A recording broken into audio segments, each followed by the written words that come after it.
Hola, vuelvo a decir buenas tardes. Gracias a todos por asistir a este segundo encuentro del ciclo Mate Conciencia, pura arqueología, este año. La idea es, bueno, difundir, dar a conocer los trabajos y las investigaciones que realiza el personal científico del Sistema Nacional, ya sea de universidades, museos, CONICET y otros centros de investigación. Este año tenemos también la suerte de contar con gente de otros países. Lamentablemente, la licenciada Alfonso Monjes no pudo asistir personalmente, la vamos a tener de manera virtual. Y agradecemos también a la doctora Lorena Salvatelli, que va a hablar, bueno, sobre el tema arqueología acuática, subacuática. Les agradezco nuevamente, esperamos verlos en el próximo encuentro y los dejo con Victoria Roca. Bueno, buenas tardes. Muy brevemente, lo que quería decirles, que también de paso aclaro que el otro día no había explicado bien, esto surge, digamos, como una forma de difundir sobre todo la arqueología. Si bien la primera edición de Mate Conciencia tenía un sentido de divulgar las actividades que hacíamos desde el instituto, en este año nos planteamos abrir ese juego y hacer foco en la arqueología, que si bien es una carrera que no está justamente en la UNAM, creemos que necesitamos mostrar y demostrar todo lo que podemos hacer con la arqueología para ver si en algún momento vamos logrando pequeñas cositas en este sentido, en esta disciplina. El primer encuentro tuvo que ver con la arqueología y el ambiente, ¿no? Y tuvimos dos charlas a cargo de Eduardo Poliner y de Cecilia Gallero.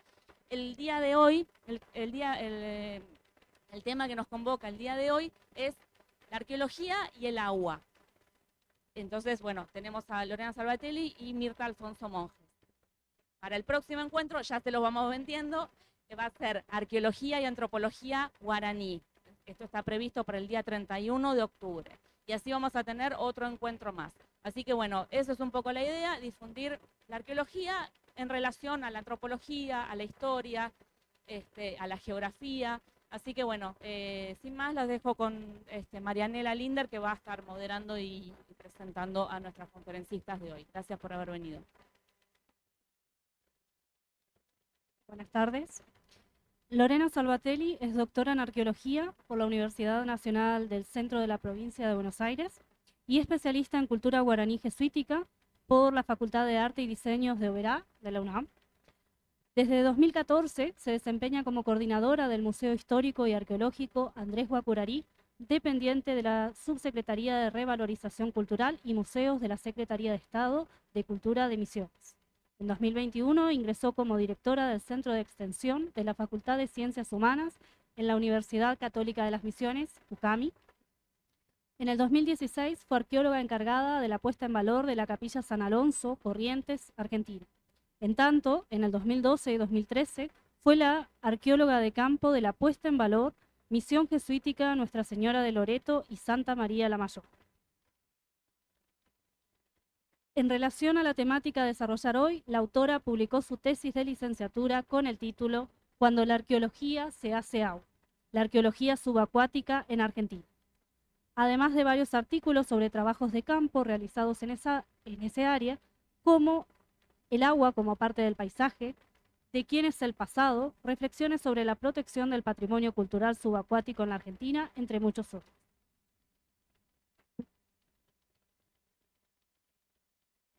Bueno, buenas tardes, muchas gracias Marianela.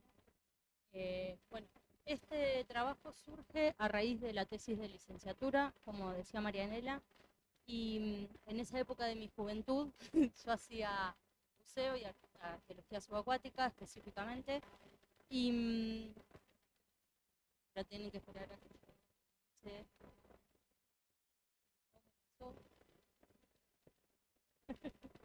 Ay. Para los que no saben qué es la arqueología, en realidad lo que nosotros estudiamos es la conducta humana a través de los restos materiales. Pero esta sociedad que se fue desarrollando y esta cultura material que fueron desarrollando las sociedades están en un tiempo y en un espacio, en un entorno específico, ¿sí? Realmente a nosotros, Sí nos interesan los objetos, pero básicamente nos interesa más lo que esos objetos nos pueden decir en un contexto específico, ¿no? Y esa conducta de esa sociedad, cómo se va reflejando en esos materiales. Como toda ciencia, la arqueología tiene una metodología de desarrollo que es sistemática, que es específica. Nosotros presentamos proyectos como cualquier otra ciencia. Los trabajos metodológicos son prospección, sondeos, excavaciones. Las excavaciones son las que ven en Discovery, bueno, las lindas. También están buenas, pero no tanto como en Discovery. Y después todos esos materiales pasan al laboratorio. Básicamente este registro material son estos objetos que vamos recuperando y finalmente es la basura que esta sociedad va dejando en su paso por los distintos territorios. Y puede ser cualquier tipo de materiales hasta a veces los pecios o barcos hundidos. Obviamente que lo importante para nosotros es este contexto que les venía diciendo, este entorno total. Por eso, viendo los cuerpos de agua, sea cual fuere, es muy importante porque fueron lugares de comunicación, de alimentación, permitieron los asentamientos, o sea, todo eso es lo que este agua, o este cuerpo de agua, nos puede mostrar. Pero también está bueno ver ese cuerpo de agua en relación, o sea, a la tierra, o al revés, básicamente, porque generalmente la arqueología se hace en tierra. Entonces, los sitios que están en tierra y que están muy cerca de los cuerpos de agua, hace un par de décadas no se miraba el agua. Pero bueno, justamente este agua es tan importante que la tenemos que mirar. A lo largo del tiempo hubo muchas fluctuaciones de estos niveles de agua, puede haber sido las glaciaciones o periodos de sequía, de inundación. Entonces, todo eso que produce cambios en el paisaje, por ejemplo, lugares donde las poblaciones se asentaron que hoy en día, por esta fluctuación del nivel del agua, o quedó abajo agua o quedó arriba del agua. Bien, lo que nos marca es cómo se conservan los restos materiales, dependiendo también si están bajo agua o fuera del agua, o estuvieron en el agua y ahora quedaron arriba. Todo eso es lo que nos va permitiendo ver esa conducta y ese lugar, ese entorno total. Por eso justamente no hay que ver o sitios en tierra o sitios en agua. Lo importante es ver a los dos juntos como una totalidad, como tratar de hacer un trabajo completo o integrado. Bueno, justamente acá es una isla entre ríos que nosotros estábamos trabajando la costa, pero porque justamente el nivel de esa lagunita que había en esa isla había bajado. Entonces, bueno, nada, también habría que haber hecho arqueología subacuática, en ese caso no se hizo, pero bueno, hay un montón de sitios que faltan por trabajar también.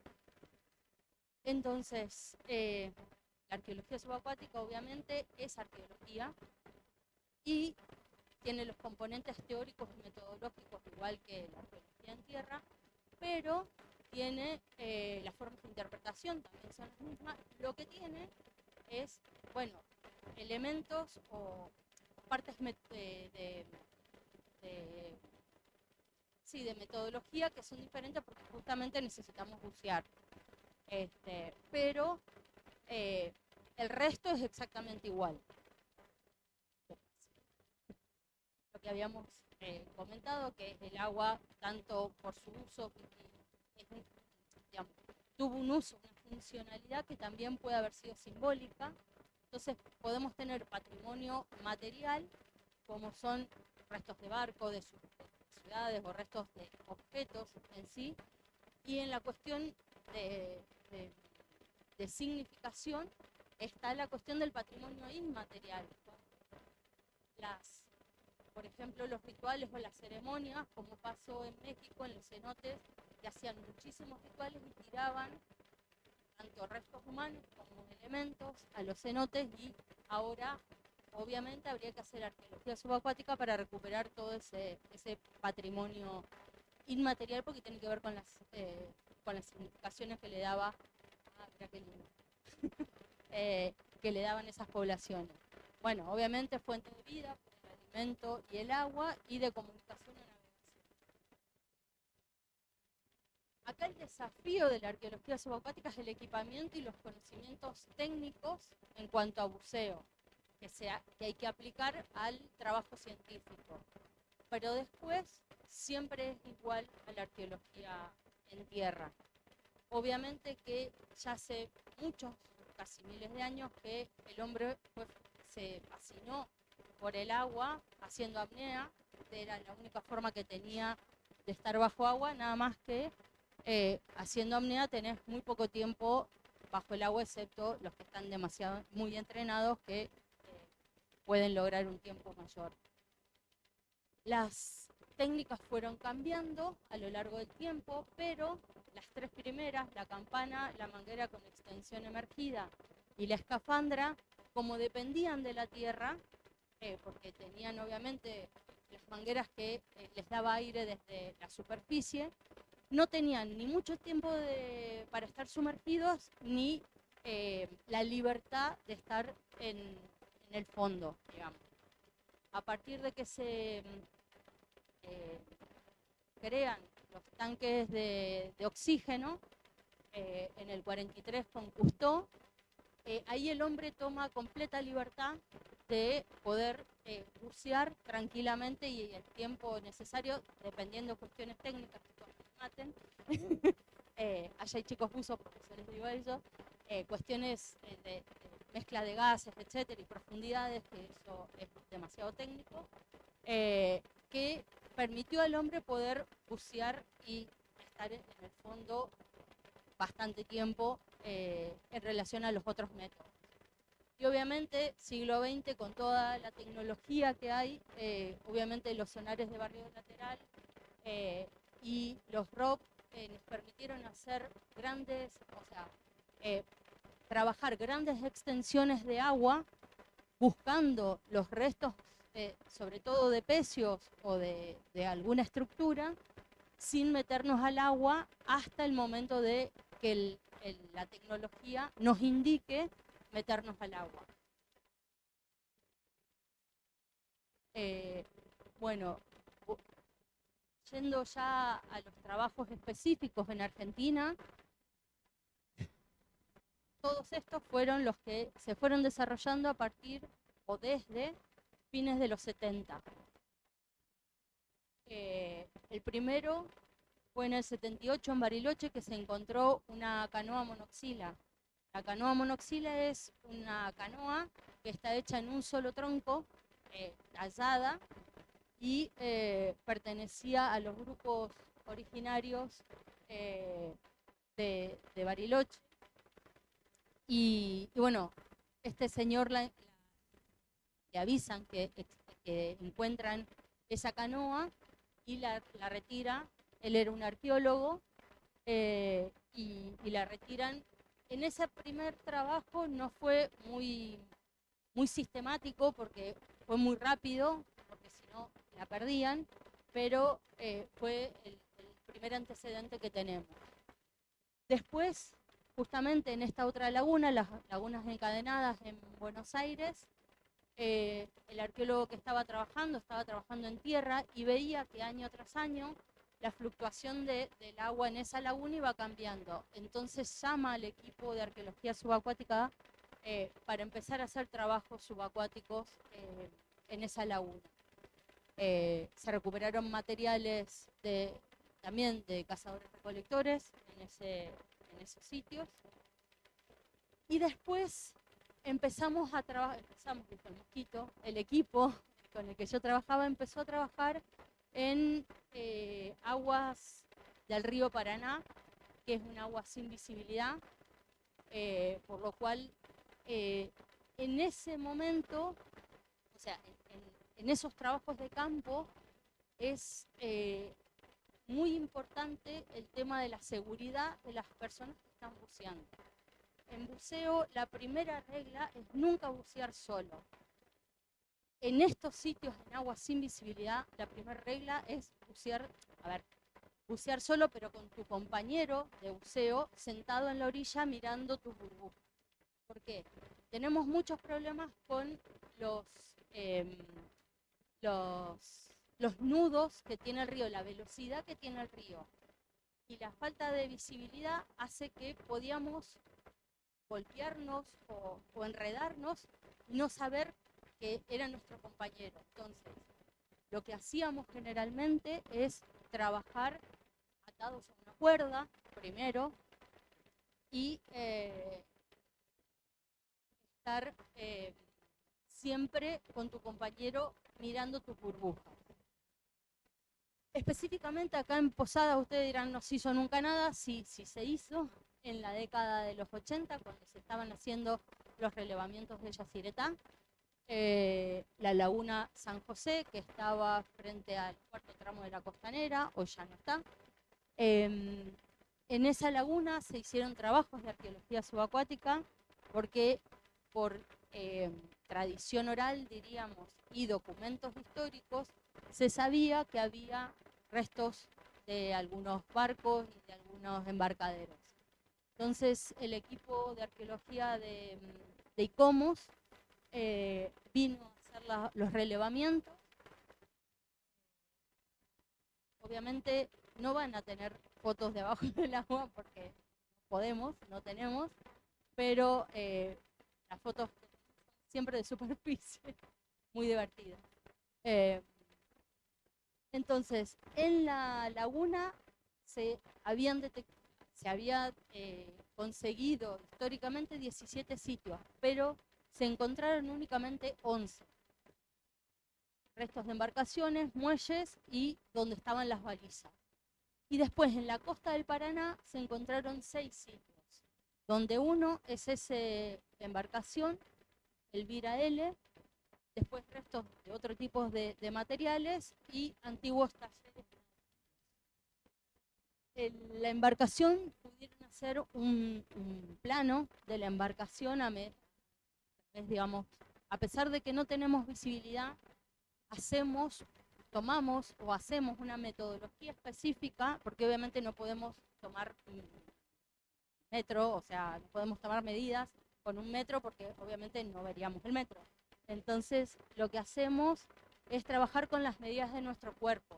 Sabemos cuántos centímetros o cuántos metros medimos de brazo a brazo, o sea, del largo de brazo. Bueno, tenemos nuestro cuerpo con medidas y así de esa manera buceamos no más de 20 minutos, salimos y hacemos todo el relevamiento que tenemos en la cabeza, lo pasamos a papel. Esa es la metodología que utilizamos en aguas sin visibilidad. Luego trabajamos en lo que es Santa Fe la Vieja, que es la primera fundación de Santa Fe. Ese era justamente la ciudad de Santa Fe, que la costa del río se fue comiendo la ciudad y los restos de las casas no las vamos a tener porque eran en tapia. La tapia es barro apisonado, por lo cual en el agua desaparecieron, pero sí tenemos el registro material de los objetos que fueron quedando.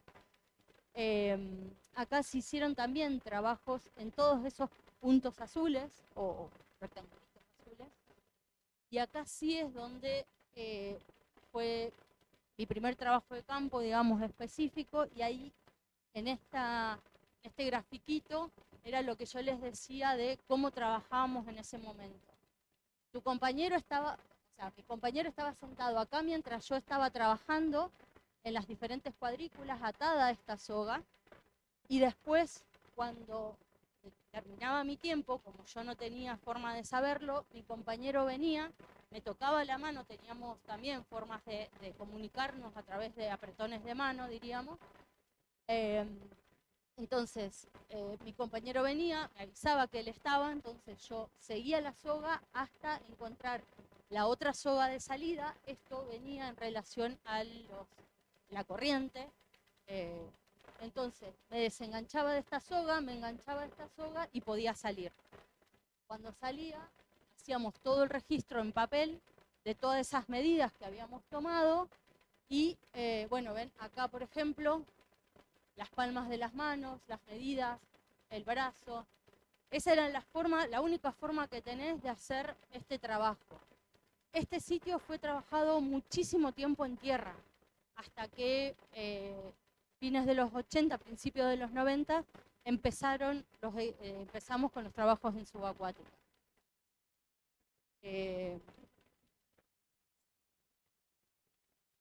Bueno, ahí estamos trabajando los chicos que están sentados. Este era uno de los chicos que estaba esperando y mirando a su compañero. Estos eran los chicos que estaban de apoyo en tierra, porque cuando uno sale, aparte de sacarse todo el equipo de buceo y sin tratar de olvidarse de nada de lo que hizo, teníamos que hacerlo lo más rápido posible. Pero bueno. Otro trabajo que hicimos fue en Vuelta de Obligado. También este es un sitio de la batalla de la Vuelta de Obligado. Este sitio se estuvo trabajando muchísimo tiempo también en tierra, porque las bateas estaban en tierra, los cañones estaban en tierra, y nosotros lo que íbamos a buscar supuestamente eran las cadenas que cruzaban de costa a costa. Esa zona del río es muy cortita, de una costa a la otra, entonces los documentos hablaban de que había canoas intermedias a través, digamos, unidas con cadenas para no dejar pasar a la flota anglo-francesa. En ese momento no encontramos las cadenas, sí encontramos otro tipo de materiales, una bala de cañón. Encontramos, bueno, ahí estamos, hay equipos en botes, en el agua, acá los chicos trabajando en tierra en el mismo momento. Bueno, es toda una logística que hay que armar para poder trabajar en agua. Ahí hay un montón de materiales que fuimos recuperando. Se encontró parte de uno de los barcos.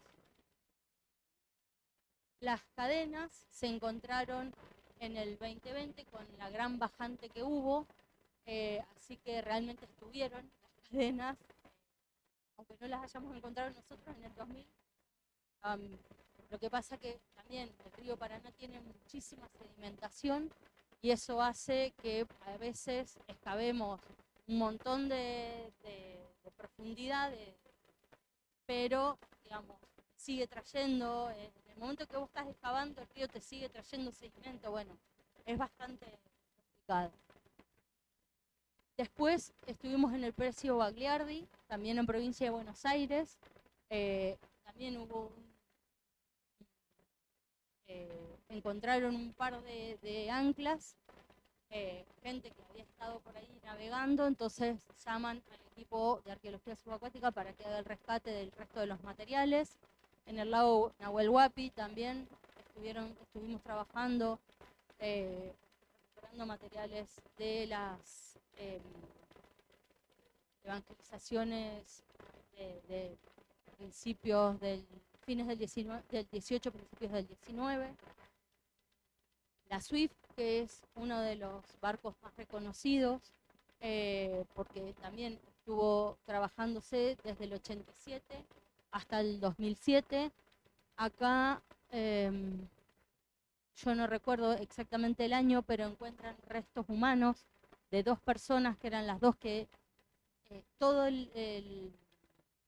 la gente que estaba en el barco se salva, excepto 2 personas que fueron estas. Y como estaban registrados quiénes eran, se consiguió contactarse con la familia para los descendientes, bastante lejanos, pero bueno, se pudieron contactar con los familiares y se hizo un enterratorio específico para estos restos humanos. Después, justamente, unos chicos de un colegio encontraron este barco en el 82, me parece, y a raíz de eso fue que empezaron los trabajos de arqueología subacuática. Los chicos sabían de la existencia de este barco porque todo el pueblo sabía, y bueno, los chicos hicieron los cursos de buceo y estuvieron siempre trabajando con el equipo de arqueología subacuática en cada campaña que el equipo iba también. Ahí, a pesar de que es la salida de un riacho que se junta con el mar. También la visibilidad no es muy buena, había no más de 15 a 20 centímetros, a veces 30 centímetros de visibilidad, pero bueno, también se hicieron, uno va, digamos, dependiendo de las características del sitio, va adaptándose a la metodología que puede hacer en cada uno de los sitios. Acá sí se hicieron planos también del barco. Luego estuvimos en Caleta de los Loros. Acá trabajamos primero con un sonar de barrido lateral que trajeron una universidad de Noruega para tratar de encontrar un submarino alemán. Se hicieron las búsquedas con el sonar y después hicimos, dependiendo de las lecturas que había visto el sonar, en otra campaña hicimos las inmersiones en los lugares donde posiblemente estaría las demarcaciones. Entonces, bueno, no encontramos nada. Después, en Reta, en la ciudad de Reta, se encuentra un barco en la playa, directamente, obviamente, otra vez, estamos con el tema de las fluctuaciones de los niveles de agua, porque había aproximadamente más de 300 metros al agua desde donde estaba el barco. Pero bueno, también se hizo toda la excavación del barco para poder tomar las medidas y ver si teníamos identificación de qué barco era. Y bueno, y a través de las maderas, la forma de construcción, se empieza a ver de qué país proviene, y entonces con los registros náuticos se empieza a ver qué barcos se habían encallado en la zona y así se va buscando para ver qué barco era el que estaba ahí enterrado. Después en Puerto Madryn también se trabajaron varios barcos que estaban hundidos y en Tierra del Fuego también este barco fue, en el 2018, acá se encontró casi toda la vajilla, ven como si estuviera recién salidita del barco, pero bueno, también acá los problemas son, igual que en Puerto Deseado, el frío, entonces hay que bucear con trajes secos, o sea, un montón de cuestiones técnicas que hay que tener, porque aparte si uno bucea con traje seco es otra, la resistencia que tiene adentro del agua, la flotabilidad, bueno, todo un montón de cuestiones que hay que tener en cuenta para bajar y que bueno, también hay que planificar todo eso antes de llegar al agua. Y después este es el CENIC, un barco que apareció en Puerto Madero, también hace 2 años, 2008. También cuando se estaba construyendo Puerto Madero, se descubre en medio de la ciudad, bueno, ahí cerquita del puerto, este barco que también se excavó.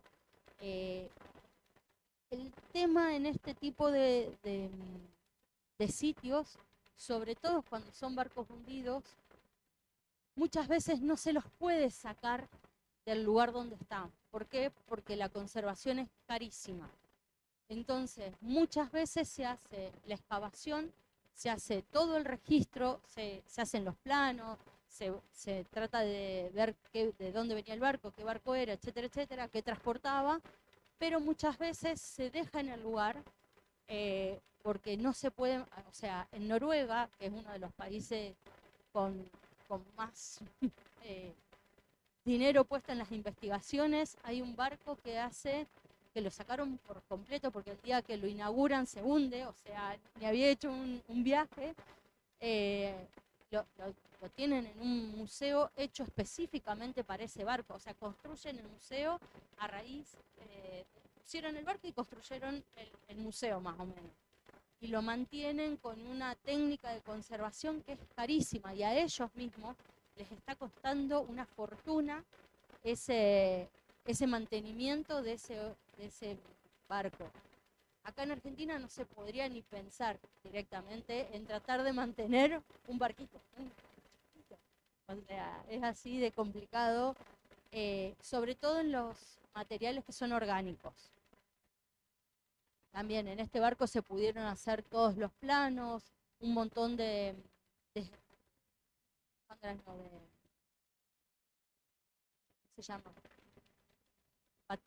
sí, vasijas, no, tienen otro nombre pero no importa, eh, que transportaban, y bueno, justamente acá llegamos a la parte de la conservación. Metales, madera, humanos o restos de hueso, todo eso es muy, muy complicado de conservar. Si están en agua salada, bueno, desalinizarlos es también todo un tema de años, les diría, de estar los materiales cambiando a distintos tipos de agua con menos cantidad de sal para ir desalinizando ese material y que se conserve después cuando finalmente ahí hay, en México hace 6 años que están tratando de desalinizar unos restos humanos. Bueno, y así un montón de dinero que se necesita para la conservación de esos materiales. Entonces, muchas veces los barcos no se sacan justamente por eso. Sí se hace todo el registro, sí se marca en los lugares de navegación, por ejemplo, para que no les tiren un ancla encima o lo que fuere, si están sobre todo cerca de la costa. Y bueno, esto es todo un trabajo posterior que hay que hacer, que también se hace en arqueología en tierra, pero que a veces es un poquito más fácil. No mucho, pero a veces es un poquito más fácil. Y para ir terminando, bueno, obviamente, nada, lo que te permite la arqueología subacuática es ver todo el sitio, o en relación, digamos, trabajando los dos sectores de un sitio arqueológico, podés tener una visión mucho más amplia de lo que era ese lugar que fue habitado por esa sociedad y cómo la usaron a ese entorno, a ese paisaje. Y bueno, lo importante también es tener esta visión integrada del lugar, del sitio. Y justamente para los que bucean, tener también, tanto para los que no y para los que sí bucean, tener un cuidado del patrimonio tanto sumergido como emergido, que, bueno, justamente la ley de patrimonio de la provincia tiene en cuenta, es una de las pocas que tiene en cuenta el registro material sumergido. A partir del 2013, la ley nacional, que se cambió de patrimonio cultural, 2003, perdón, de patrimonio, de preservación de patrimonio arqueológico y paleontológico. Recién en el 2003 la nacional tiene en cuenta el patrimonio sumergido, además del patrimonio emergido, pero la provincial ya lo tenía en cuenta en los 80. Y bueno, nada, tomar conciencia del cuidado del patrimonio y no mover que hay dos chicos, no mover los materiales, tomar puntos GPS, igual que si encuentran restos materiales en tierra, no moverlos, tomar un punto GPS si pueden, o por lo menos identificar el lugar y avisar a la Secretaría de Cultura más cercana o a la provincial, o digamos para que podamos hacer una intervención en ese lugar. Espero no haberlos aburrido demasiado. Muchas gracias.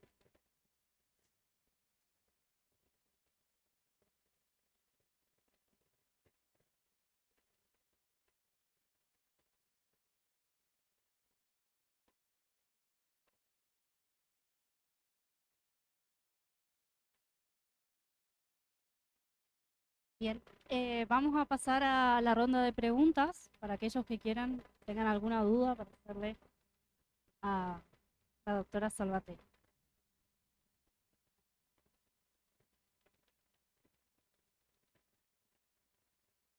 Para el video, si no, no queda la grabación. Hola, Lore, te consulto sobre las vasijas que encontraron. ¿Hicieron análisis sobre los líquidos o eran agua nomás? Ah, bueno, no, de curiosidad nomás, te pregunto.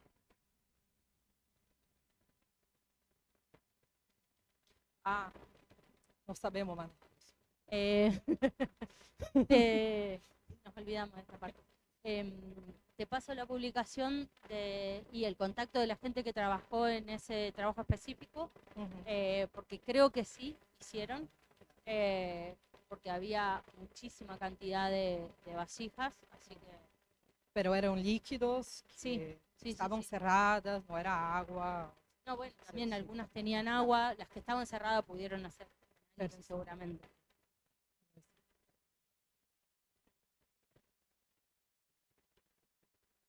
Hola, buenas tardes.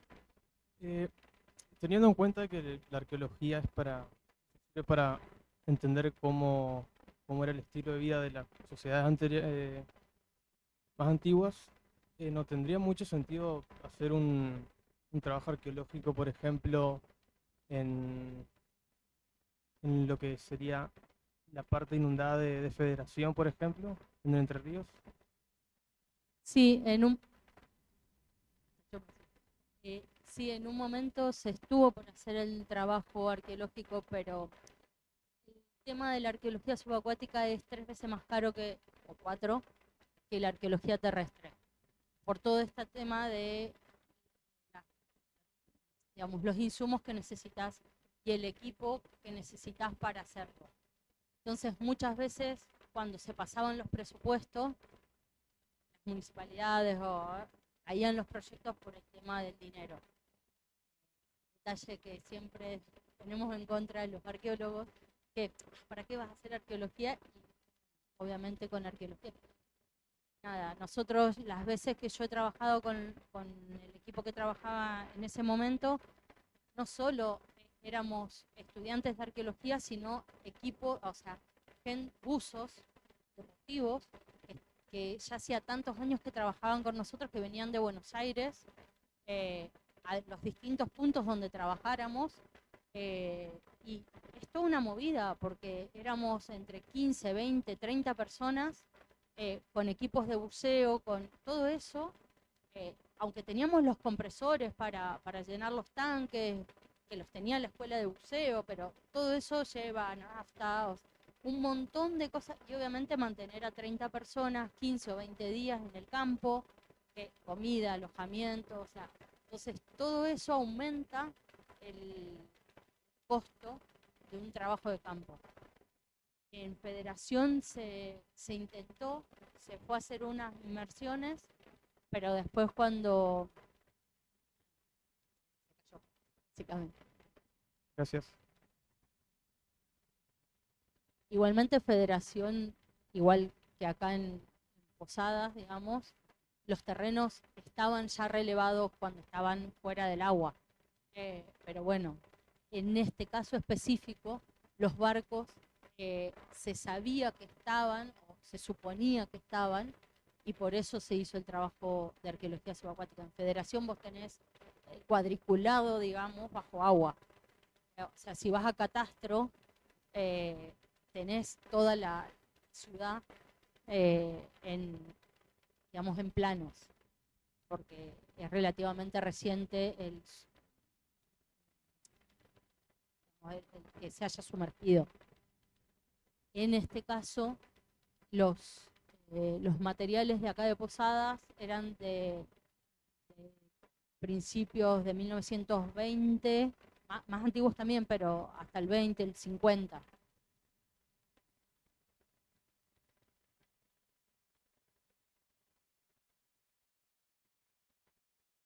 Tenía una pregunta. Si no recuerdo mal, entre los años 80 y 90, la cota del río Paraná aumentó debido a la represa Yacyretá. Y si no recuerdo mal, se hizo un proceso de prospección, sondeo e investigación de restos arqueológicos referentes principalmente a la guerra del Paraguay, antes de que aumentara la cota del río, que si no recuerdo mal fue 21 metros. ¿Hubo intenciones o proyectos de investigación posteriores cuando estos se sumergieron, principalmente de las islas? No sé si Mirta va a contar algo de eso. Mirta es de Paraguay y va a contar algunos trabajos que se hicieron allá en Paraguay. Acá, desde el lado argentino, solo se hizo este relevamiento acá en Posadas. Se encontraron este tipo de materiales, no de la guerra del Paraguay. Y una segunda pregunta. ¿Qué métodos de datación utilizan para los artilugios en general? O sea, ¿difiere algo respecto a los restos arqueológicos que se encuentran en la Tierra? Depende de qué digamos, de qué periodo es el sitio, digamos. Santa Fe la Vieja se sabe que se funda en 1573, entonces se sabe que a partir de ese momento hacia nosotros, digamos, es la periodización de los restos materiales. Si es sitios que son o que tienen documentación, los barcos en general conseguimos, después de hacer toda la investigación, a raíz de la investigación, se consigue la documentación y saber qué barco es, de dónde proviene, hacia dónde iba. Entonces, ahí básicamente no necesitamos hacer muchas dataciones porque tenemos los documentos. En caso de que no haya documentación escrita, se utiliza el mismo sistema de datación que es el carbono 14. Obviamente en materiales que sean de origen orgánico. Pero se usa el mismo que tierra.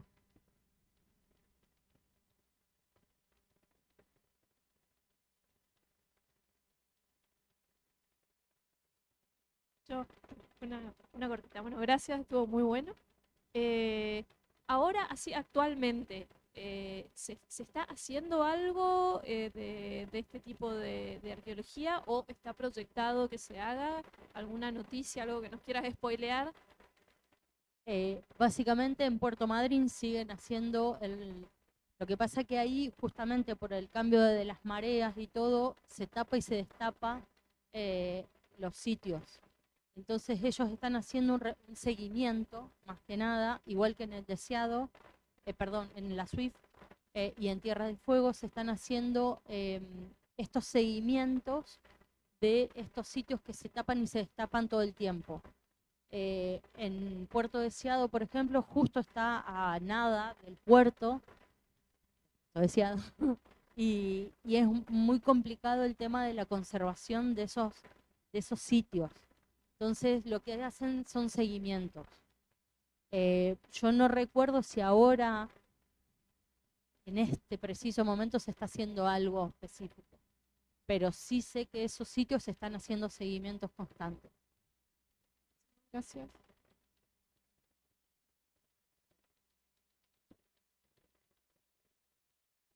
Bueno, y por último, te repito la pregunta de lo que estuvimos hablando antes de que empezara la charla. ¿De qué manera se trabaja en Misiones en esta cuestión de la arqueología, tanto acuática, subacuática o terrestre, cuando no hay una carrera de arqueología en la provincia? Bueno, básicamente, ¿alguien quiere venir a las excavaciones? Empezamos a los gritos. Allá ya tenemos, vamos a empezar a pasar listas. No, tratamos de, si ya trabajamos con algunos estudiantes o algo que ya están entrenados, diríamos, tratamos de llamar a esa gente porque nos es mucho más práctico que la gente ya sepa. Pero si no tenemos, si la gente no sabe, bueno, se hace un rejunte de gente de que quiera trabajar con nosotros, aguantarse los bichos, los días de calor, los días de lluvia, todo lo que sabemos que hay en Misiones. Y nada, les enseñamos a hacer arqueología y tratamos de ir, digamos, formando un grupo de, aunque no sean arqueólogos, pero bueno, que estén estudiando historia, antropología, que tengan, digamos, una geografía, digamos, que vayan por el camino de las humanidades, buzos, si llegamos a hacer arqueología subacuática, que tengan ya como una noción específica a lo que vamos a hacer. Después nosotros hacemos la parte de maestros y y les enseñamos a hacer las excavaciones. Básicamente porque no tenemos ni becarios ni estudiantes que tengan que hacer sus prácticas.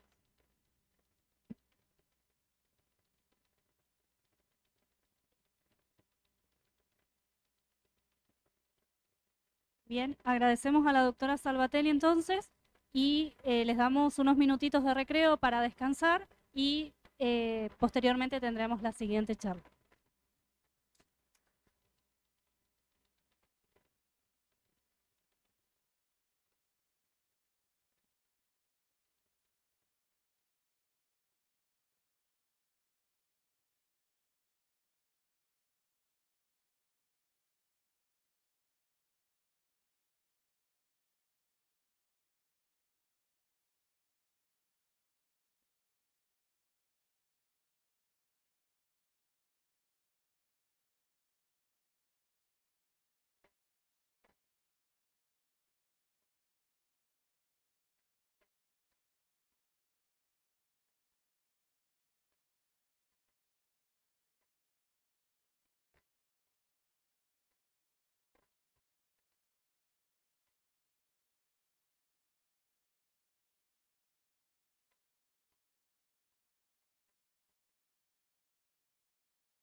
Hola, ¿podés empezar a compartir, por favor, Mirta?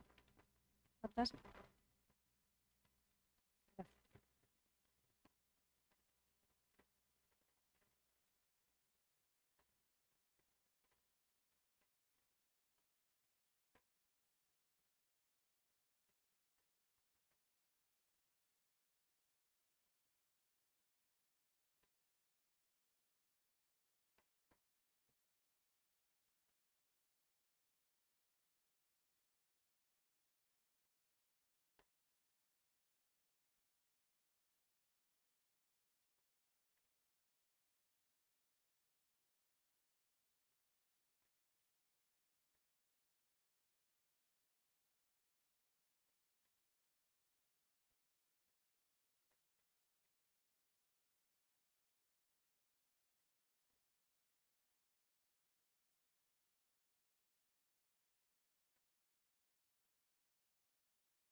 Bien, solucionados algunos inconvenientes técnicos, damos continuación a la segunda intervención de la jornada.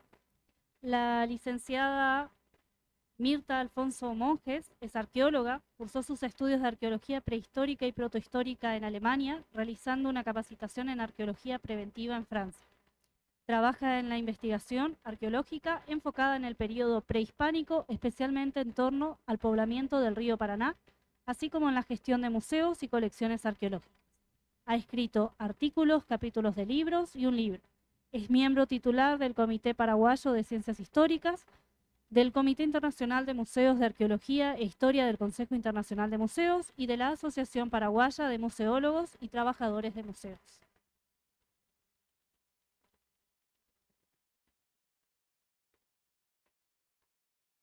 Hola, ¿qué tal? ¿Me escuchan? Espero que sí. Sí, se escucha bien. Bueno, ¿qué tal? Buenas tardes, noches. Acá ya es de nochecita. Primero que nada, quiero agradecerles mucho por la invitación. Lastimosamente, por cuestiones de salud, no puedo estar presencialmente con ustedes ahí, que era toda la intención hasta el domingo. Pero bueno, igual agradezco muchísimo por la predisposición de poder hacer esta charla online. Y bueno, espero continuar dentro de lo que ya mucho dijo Lorena también, que me antecedió. No voy a resaltar muchos aspectos en cuanto a la parte metodológica, sino que más que nada yo quiero contarles un poco sobre lo que es cómo nosotros vemos desde la arqueología la interacción entre el ser humano y la parte hídrica, la parte del agua, acá en lo que es la región del Alto Paraná en Paraguay, ¿verdad? Muchas veces cuando se usa el término Alto Paraná, se puede usar obviamente de forma regional, y ahí englobamos todo el territorio, digamos, de lo que es el cauce alto, digamos, del Paraná, donde también se encuentran ustedes ahí en la zona de Posadas, justamente, y que es bastante interesante para vernos como región más allá de los límites políticos que hoy en día tenemos, pero que en realidad cuando vemos en el panorama de lo que es la historia en sí del territorio, son bastante recientes, ¿verdad?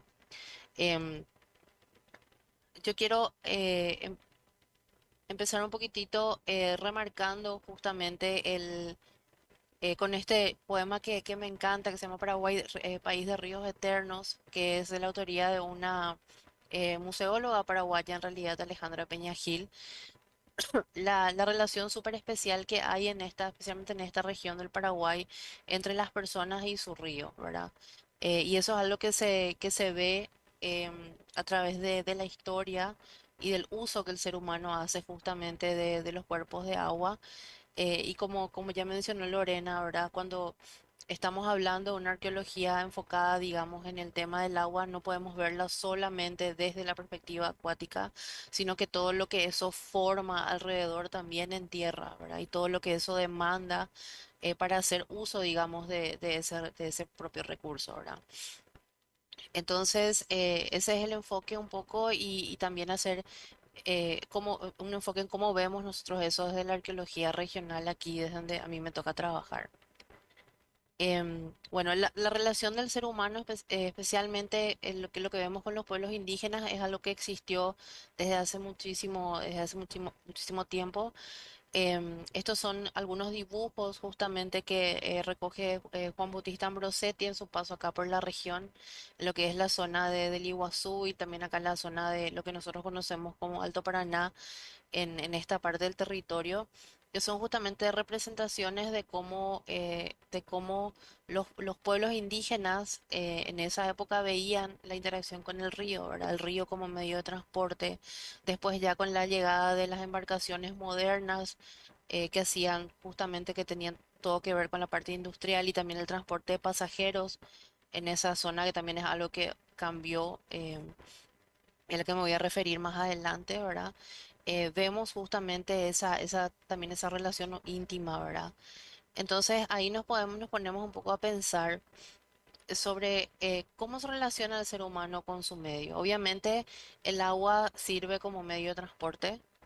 Los distintos cauces hídricos sirven como medio de transporte de acuerdo a su calado y a sus condiciones. El Paraná sirvió sí o sí, el Paraná y sus afluentes sirvieron como medio como medio de transporte para las personas y también ya luego, a partir de finales del siglo XIX, para lo que son las industrias, como el caso de la yerba mate y el caso de la madera. Obviamente tenemos el factor del río o de los cauces hídricos como una fuente de alimentación, por supuesto, y de toda una serie de materias primas en realidad para diferentes usos que surgen alrededor de eso. Tenemos infraestructura que surge en torno a los cauces hídricos, como los puertos. em, por ejemplo, en la época en la que acá se instalan los yerbales, tenemos no solamente puertos de salida, sino que tenemos toda una infraestructura que se alimenta justamente de esa conexión que ofrecen los ríos. El tema de los aserraderos, obviamente hay un comercio, ¿verdad? Hay un intercambio comercial que se da y que nosotros hoy podemos también evidenciar a través de la propia arqueología, ¿verdad? Entonces, nosotros estamos acá en un territorio que asimismo, como lo mencionó Lorena, que por causas naturales o por causas antrópicas fue constantemente cambiando em, en distintos periodos, ya sea justamente por las propias fluctuaciones que tiene el río de por sí. Una particularidad que acá tiene el río Paraná en esta zona es que es un río al que que en su forma natural, digamos, un río que corre encajonado, como se le dice, o sea que corre como en un cajón, corre como entre unos muros rocosos de basalto bastante altos que incluso se mencionan en varios textos históricos. Justamente antes de la creación de los embalses que vienen a borrar, digamos, esa particularidad del río, pero sí se menciona justamente eso, la altura de esos muros, ¿verdad? La altura de esos muros y lo que había que hacer para poder escalar, para llegar a tierra desde una embarcación, desde lo que era una playa, ¿verdad? Esa diferencia de altura. eh, y Y bueno, y esas cuestiones están remarcadas y fueron cambiando también. El primer cambio notorio que nosotros podemos ver en lo que es el uso en sí del río, y un cambio bastante fuerte fue justamente cuando entra todo lo que tiene que ver con la cuestión de la explotación yerbatera y maderera. Es donde se fundan, digamos, nuevos poblados, se venden tierras que tenían carácter de tierras públicas en esta zona, se venden con gente y todo adentro, valga la redundancia, porque habían pueblos indígenas viviendo en esa zona y las tierras son vendidas sin contemplación de eso, y ese es un aspecto bastante interesante, que es lo que tenemos justamente acá a la izquierda, que es el mapa que hizo Moisés Bertoni, que fue publicado en el año 1912, en donde se ve justamente la distribución de los yerbales y también la distribución en ese entonces de las comunidades indígenas que se encontraban en esa zona. Y a la derecha tenemos otro plano bastante interesante, em, que es resultado de un informe, el informe Nicholson, que se llama el año 1914, en donde se visitan justamente distintos puestos yerbateros tanto en Brasil, en Paraguay y Argentina, para relevar cuál era la condición de vida de los obreros en los yerbales. Y esto es interesante porque también es un punto de investigación, la ubicación de los propios puertos yerbateros. Acá se ve justamente cómo era el cauce del río en esa época, un cauce que actualmente desde el río Paraná, que se encuentra totalmente cambiado justamente por lo que son las instalaciones de las represas, ¿verdad? Entonces ya muchos de estos puertos em, pasan a no existir actualmente, ¿verdad? Este era un escenario, perdón, que teníamos hace más de 100 años, y que ya no existe como tal hoy en día, salvo a lo mejor algunas excepciones. Justamente acá una cuestión que marca justamente lo que es la dinámica poblacional eh, a partir del siglo XIX en esta región es justamente el tema de los yerbales. Em, esta foto de acá de la izquierda, que es de Luis de Bocart, que es de finales del siglo XIX, puse a propósito porque es de un sitio del que voy a hablar dentro de un ratito, y que es el sitio de Liutrocay, en donde hay una gran producción yerbatera a finales del siglo XIX, incluso en el siglo XX, y que hoy justamente para nosotros es un sitio arqueológico. Y obviamente la figura del mensú, que es algo que es una figura común para lo que es nuestra región justamente. Y bueno, y el cambio fundamental más grande que nosotros vivimos fue justamente la creación de las represas. En el caso nuestro, nosotros tenemos acá en el territorio dos represas. Una es la represa de la Caraí, que está justamente sobre el río Caraí, que es un río que desemboca en el río Paraná, que es el que se ve en esta parte de acá. Y obviamente la gran represa de Itaipú, que es la que está sobre el cauce principal del río Paraná. Y justamente la foto acá que tenemos a la derecha es la foto del cauce antiguo del Paraná antes de la creación de la represa justamente. Y este montículo rocoso que se ve acá como una pequeña isla es donde hoy en día está ubicada la represa justamente. Y acá pueden ver justamente esa fisonomía de la que yo les hablé, de ese río que corre encañonado, digamos, en toda esta área. Esta es una imagen de Google Earth actual de cómo se ve la zona, o sea, si acá está la represa Itaipú, acá tenemos la de la Caraí, y justamente se ven las grandes masas de agua generadas hoy en día por los embalses propiamente, ¿verdad? Hoy, dentro de lo que es la parte de la creación de la represa Itaipú, no así la de la Caraí, de la cual realmente no tenemos datos, y que personalmente dudo mucho que se haya tenido en cuenta el componente arqueológico. En el caso de Itaipú, sí estuvo dentro justamente de los relevamientos y de los proyectos, realizar tareas de trabajos arqueológicos justamente antes de la creación del embalse.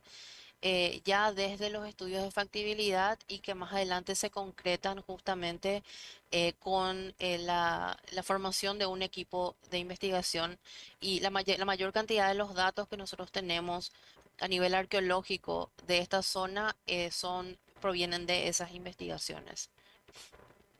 Justamente este es el territorio actual sobre el que trabaja Itaipú. em,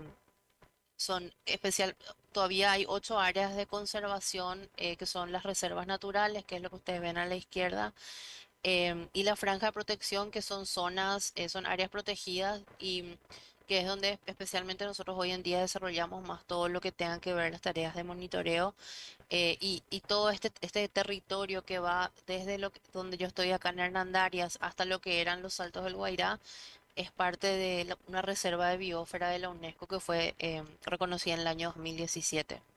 Entonces, este es el territorio en el que se trabaja actualmente. Bueno, volviendo a lo que es la parte de la parte arqueológica, justamente no solamente se encara lo que es la cuestión arqueológica en estas investigaciones, sino que también lo que es la parte de investigación de evolución histórica y los estudios sobre los grupos indígenas que estaban en la región y que siguen estando hasta el día de hoy. Y por otro lado, ya potenciar la creación de un museo. En ese momento se pensaba, bueno, ¿qué hacemos de todas las cosas que se van a encontrar, de todos los materiales y todas las informaciones que se van a colectar en el marco de este proyecto? Em, bueno, tiene que haber un museo para depositar estos materiales y estas informaciones. Em, la coordinación general de este proyecto, como les cuento, tenía muchas aristas. Estuvo a cargo del doctor Gerardo Fogel, que es un sociólogo, era un sociólogo paraguayo, ya falleció. Y la parte arqueológica estuvo a cargo de la arqueóloga Giovanna Bárbaro de Díaz Roy, una arqueóloga argentina, creo que también de Posadas, si no estoy equivocada.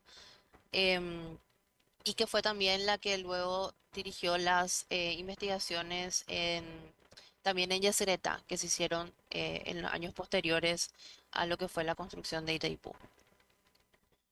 Este es el mapa de sitios arqueológicos, esto es del año 1982 y que muestra justamente la distribución de los sitios sobre el cauce del Paraná. Eso también es importante notar que la investigación estuvo enfocada en esa época a relevar lo que iba a ser eventualmente inundado, o sea, principalmente lo que estaba sobre el cauce principal del río el entonces cauce principal, y por otro lado en lo que se consideraba el área prioritaria, que es este recuadro que se ve acá como en un zoom, que es el lugar donde se construiría la represa posteriormente. Esto justamente para poder plantear una gestión eficaz de lo que era el patrimonio arqueológico, nosotros junto con el equipo de la unidad de geoprocesamiento tomamos esos datos que teníamos de los años 70 y los plasmamos sobre mapas actuales, digamos, de la región. Y bueno, y lo que vemos a la izquierda es justamente la ubicación de los sitios en el cauce general y acá en lo que es el área prioritaria, que es la zona donde está em, ubicada la represa. Y justamente todos estos puntos negros con números que se ven ahí en el mapa eh, eh, es donde estaban ubicados aproximadamente esos sitios. Y justamente vemos que varios de esos sitios actualmente se encuentran bajo agua. Eh, Obviamente nosotros tenemos información sobre los sitios, sobre los materiales que se recolectaron, pero en sí de buenas a primeras el sitio ya no es accesible hoy en día, digamos, para la investigación, a no ser que justamente, perdón, se plantee algo relacionado a arqueología subacuática o de otras maneras que les quiero mostrar también más adelante. Bueno, acá algunas fotografías de las excavaciones de la época y de algunos materiales que se encontraron. Los sitios son bastante diversos. Tenemos desde sitios em, precerámicos, o sea, talleres líticos, sitios asociados a cazadores recolectores. Obviamente la mayor parte de los sitios están relacionados con la ocupación guaraní. em, Y después también tenemos varios sitios de contacto hispano-guaraní.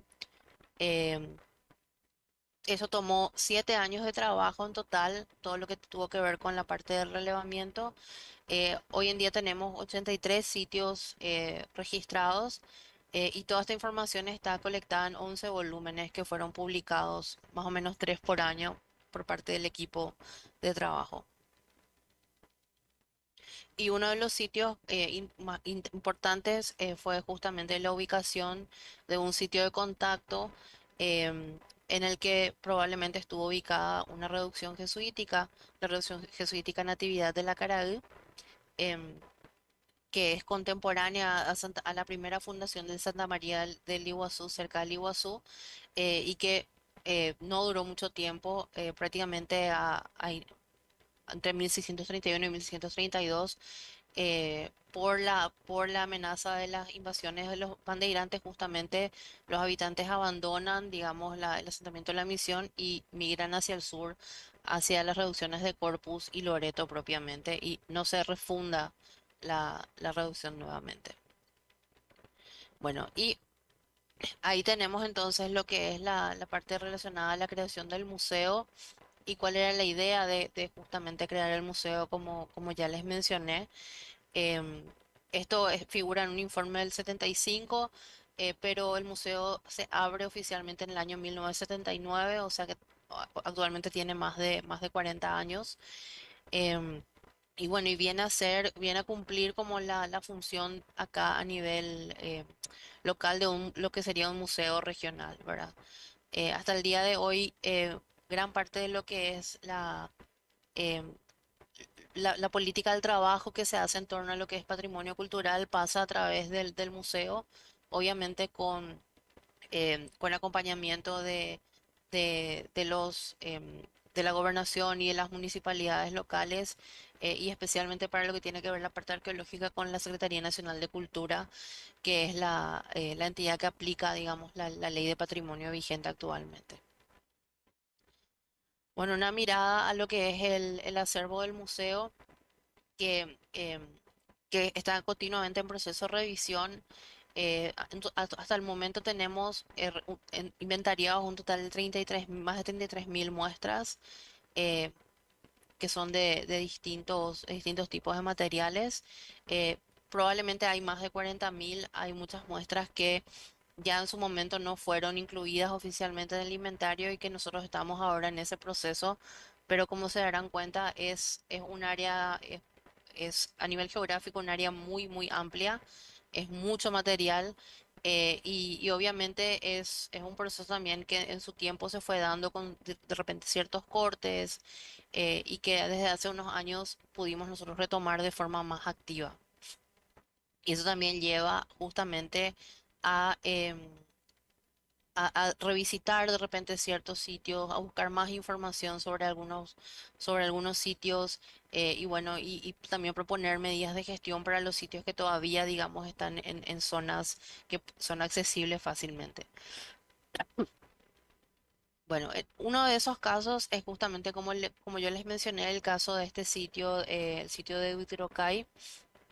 Este sitio está ubicado en una reserva natural, eh, justamente propiedad de Itaipú, que se llama Reserva Natural Huitrocay. Huitrocay es un término guaraní que en realidad significa un lugar rodeado de cerros o de elevaciones. Y realmente esta zona tiene como esa particularidad de que cuando uno va llegando, uno pasa como por unas alturitas hasta llegar a esta zona. Lo interesante de este sitio es que, como ven en la foto, normalmente está cubierto por agua. Solamente es visitable en algunos periodos del año porque el nivel del embalse, cuando está a su nivel máximo, cubre totalmente el sitio, justamente hasta acá está la línea donde tienen los árboles, y cuando baja y baja mucho, justamente deja al descubierto, ¿verdad?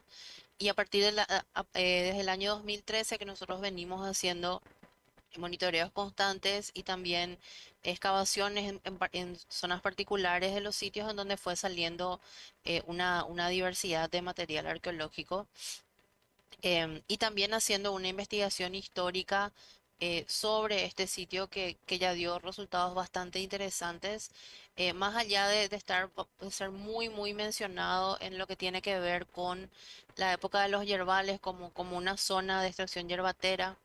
Y vale la pena mencionar que uno de los pocos yerbales naturales que todavía se conservan en la zona está cercano a este sitio arqueológico justamente. em, y también uno de los pocos remanentes de cerrado. Entonces es un sitio que tiene, tiene varias particularidades justamente en su haber, digamos, y la parte arqueológica hace que eso complemente también lo que es un poco la cuestión del propio paisaje em, que tiene este lugar.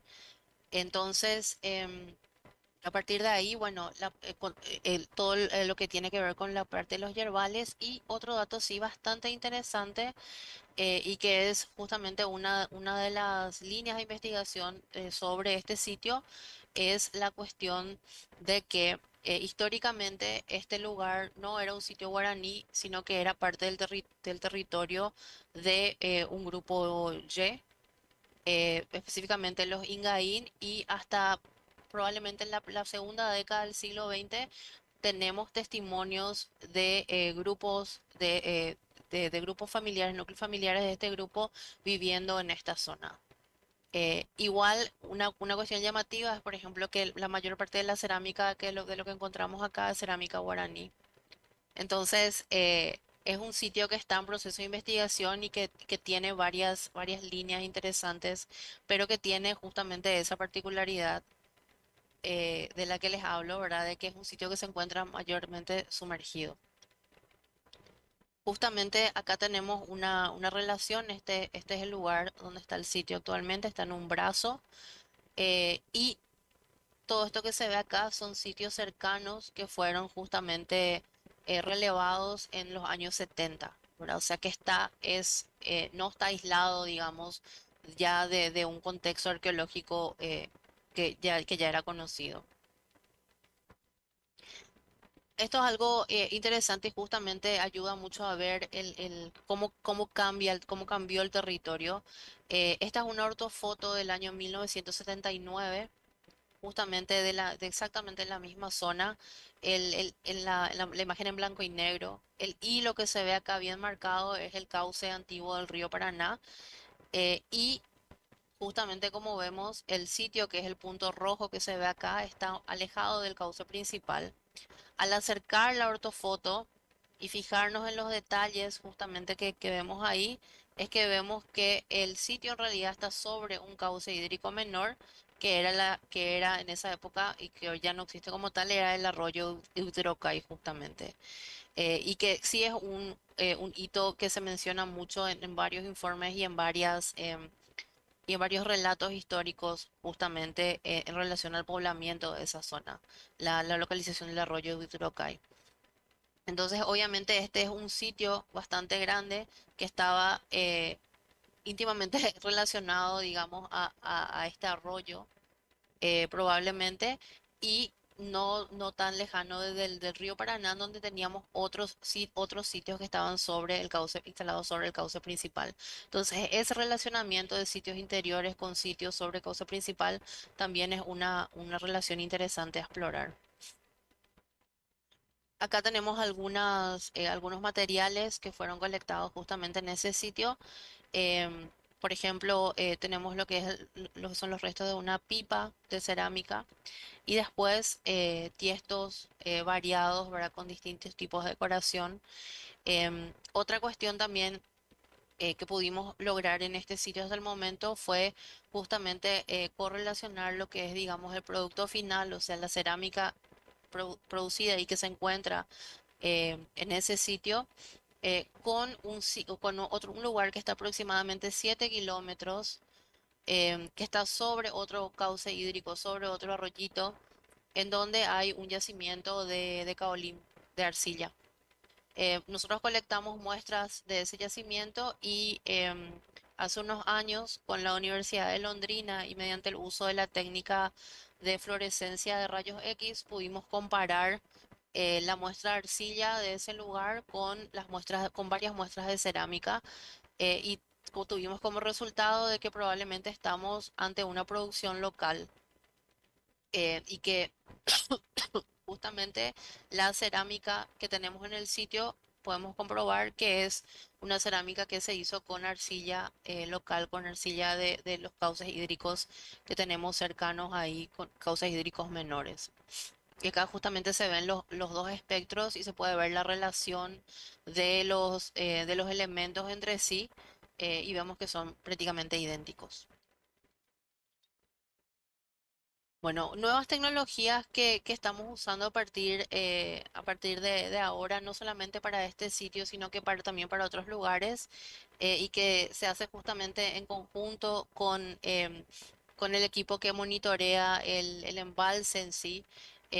Un embalse, además del cambio de cauce de río, digamos, a embalse, tiene a nivel limnológico algunos desafíos y uno de esos desafíos es justamente la sedimentación y los procesos de sedimentación y para una central hidroeléctrica esa sedimentación afecta directamente lo que es el funcionamiento de los equipos, eso a modo introductorio nomás, para entender por qué se hace este tipo de relevamientos. Hay un equipo que se encarga de monitorear todo el cauce del río y también de los brazos justamente del embalse em, justamente para monitorear los niveles de sedimentación y la evolución de esa sedimentación. Eso se hace con un equipo que se llama Multibeam. Es una sonda en realidad que va adherida a una embarcación em, y que no sé si ustedes escucharon ya lo que es el LIDAR, ¿verdad? Que es una tipo de tecnología láser que puede, eh, mediante unos impulsos, puede de repente, se pueden ir eliminando capas boscosas y ver em, en los rasgos que de repente están enterrados o que no son visibles, digamos, por dificultades en la visibilidad aérea. Bueno, prácticamente este equipo hace lo mismo y oh sorpresa, pero no sorpresa porque sabíamos que podía pasar. Obviamente, además de ir detectando lo que es la cuestión de sedimentación, este equipo también está detectando restos que están sumergidos bajo el embalse, como por ejemplo lo que vemos acá, que son restos son yapesios y son probablemente dos canoas que están, y obviamente están georreferenciadas.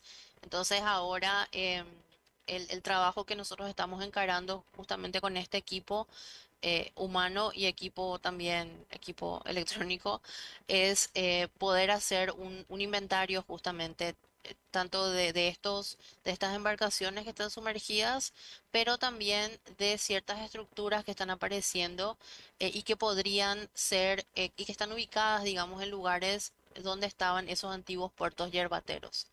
Entonces, eso también es un trabajo que actualmente está en proceso y obviamente el uso de este tipo de tecnologías ayuda, digamos, a avanzar un poco en lo que es en lo que son ciertos tipos de trabajo, porque tal como mencionó Lorena, bucear tiene varios requerimientos em, técnicos y tiene obviamente también, por sobre todo, el personal que bucea, ¿verdad? Y las condiciones también del lugar y todo. Y esto permite, en cierta forma, desafiar un poco esas condiciones y ir acotando, digamos, los espacios de interés para una eventual posible investigación si es que es necesario, digamos, bucear.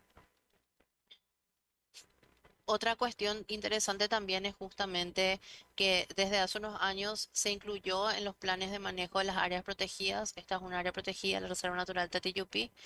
em, Todo lo que tiene que ver con la gestión de los sitios arqueológicos. Y justamente eso también es una ayuda eh, para todo lo que es la planificación de las actividades que se hacen dentro de estos espacios de conservación.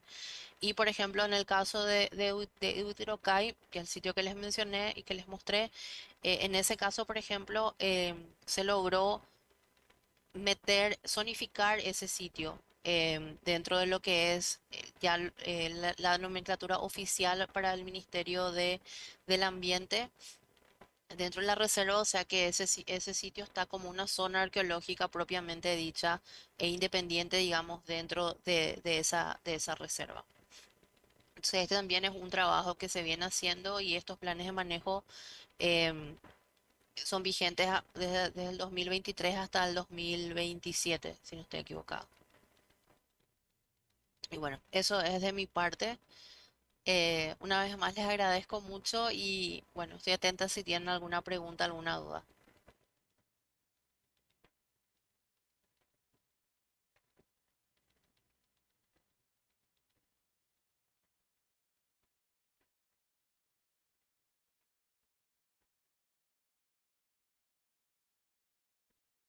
¿Alguien tiene alguna duda, alguna pregunta?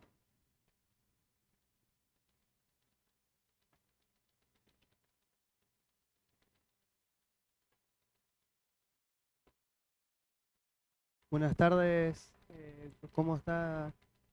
Bueno, primero que nada, felicitaciones, Mirta. La verdad, muy buena la presentación.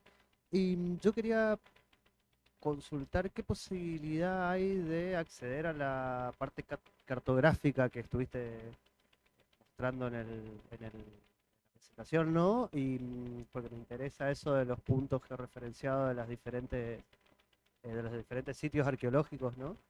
Y si eso está publicado o no, y si existe también algún tipo de cartografía, de cartas topográficas anteriores, digamos, a la construcción de la represa para ver, digamos, cuáles fueron las diferentes alturas que se inundaron una vez que se construyó la represa, ¿no?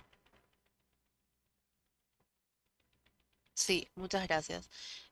Bueno, parte a ver, primero en referencia a los sitios, em, parte de esos sitios ya están publicados en distintas publicaciones. En un libro que publiqué con un colega el año pasado, están incluidos todos los sitios prehispánicos, justamente, que son del área de Itaipú. Actualmente todavía no hay un sistema a través del que se pueda acceder directamente a eso de forma libre, pero obviamente si es que hay alguien interesado que quiera acceder a esa información, nosotros podemos pasar a través del museo, pero todavía no tenemos un sistema que digamos que sea de acceso libre directamente. La idea también es que justamente con los planes de manejo esos datos puedan estar accesibles y probablemente esos planes de manejo se publiquen entre noviembre y diciembre de este año. Entonces ahí sí va a haber una base de datos accesible al público que va a poder descargarse. Y respecto a la parte topográfica, sí, esos datos están justamente en la unidad de geoprocesamiento, y son los datos que nosotros utilizamos justamente para poder volver a identificar los sitios. Y esta información en parte está accesible en una página web, que es la que se puede consultar y que a través de Wiki o de Lore les puedo también pasar si tienen interés para tener acceso. Y en parte hay datos que no. Por ejemplo, hay muchos datos, por ejemplo, como las ortofotos, que están en un archivo inmenso que no está del todo organizado, y que nosotros tuvimos que empezar a buscar de acuerdo al interés que tuvimos y ver cuáles eran realmente las que nos servían o no, ¿verdad? Y de a poco también los compañeros van organizando y van sistematizando esos datos, ¿verdad? Pero como te digo, mucho ya está online y es de acceso libre. Bueno, muchas gracias y felicitaciones por el trabajo. Gracias, gracias. ¿Alguna consulta más? ¿Alguna duda?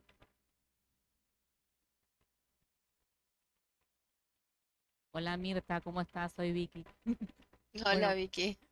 muchísimas gracias por la conferencia, gracias por el esfuerzo que estás haciendo.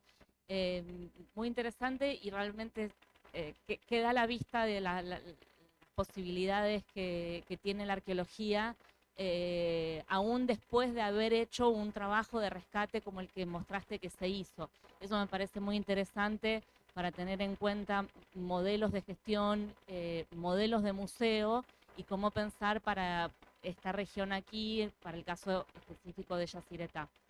Además de eso, bueno, quería consultarte y si nos podés contar cómo está compuesto el equipo del museo con el cual vos estás trabajando actualmente.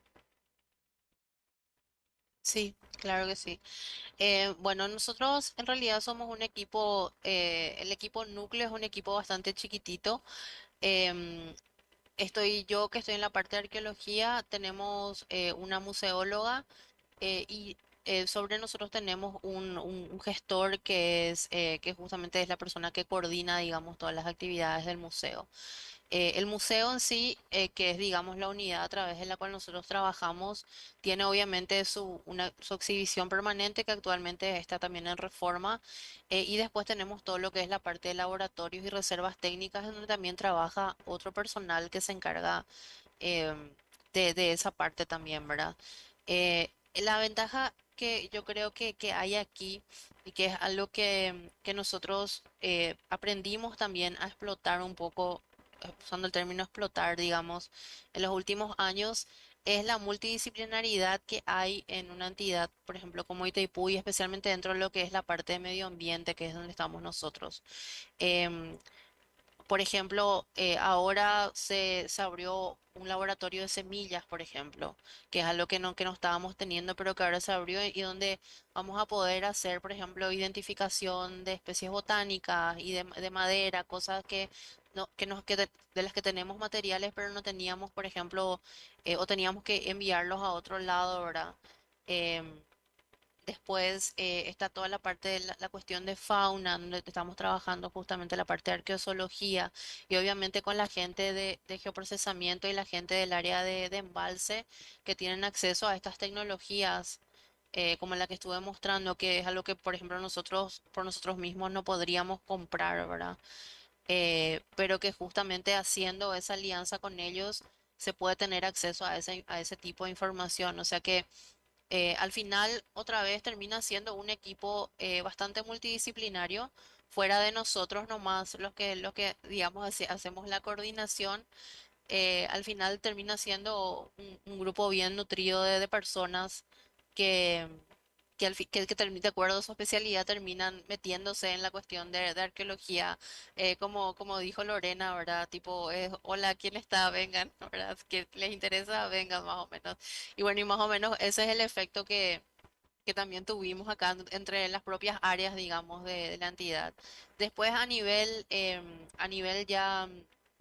ya más personal, yo trabajo con un equipo en otros proyectos también fuera de lo que es acá la cuestión de Alto Paraná, más hacia lo que es la parte de arqueología preventiva, en donde sí tenemos un equipo, una especialista en suelos, una restauradora, otro colega más arqueólogo. em, y después gente de arquitectura, por ejemplo, y todos son personas que llegan, digamos, a los proyectos, a un proyecto en particular, porque se necesita una cuestión específica y después se van quedando y se van formando equipos y se van especializando. Por ejemplo, dos de las chicas que trabajan conmigo ahora, por ejemplo, van a ir un mes a Uruguay para trabajar en un sitio en Uruguay, en una misión franco-uruguaya, por ejemplo, ¿verdad? Entonces como que también es como se va agrandando el equipo y la gente se va capacitando y eso también es muy interesante. Buenísimo, gracias. ¿Una duda más? Bueno, y por último yo quería preguntar nada más si tenías algún conocimiento de cómo se ha trabajado desde el caso de la represa de Yacyretá, por lo menos desde el Ya, lado bueno, paraguayo. sí. Bueno, en el caso de Yacyretá, también hubo un rescate arqueológico justamente. En realidad, en Yacyretá hubieron dos momentos y creo que ahí Lorena también conoce bastante bien porque ella trabajó en una segunda etapa del proyecto. Eh, Primero estuvo la parte que creo que se hizo en paralelo, mientras se hacía en Argentina también se hacía en Paraguay, que fue justamente el caso que yo les hablé con la misma arqueóloga que trabajó en Itaipú. Y después ya en más o menos entre el 2000 y algo, hubo otra visita a sitios puntuales específicos, ¿verdad? Y que fueron considerados sitios de interés luego de esa primera entrada, ¿verdad? Los datos sobre la cuestión de Yacyretá todavía en el lado paraguayo están pendientes de ser revisados. Em, Esos datos, la mayor parte del acervo, ellos también tienen un museo y están en su museo. Eh, Muchos de esos materiales no están todavía 100% procesados. Es una cuestión pendiente que a mí me gustaría muchísimo hacer algún día. Igual, y todas las informaciones están en un archivo que ellos tienen justamente. Y realmente yo pienso que todavía el potencial real de esa información está ahí por ser estudiada y justamente también para poder proyectar y para poder tener más información sobre esa zona, ¿verdad? Yo creo que los datos están ahí, pero todavía no, creo que falta todavía una revisión más detallada.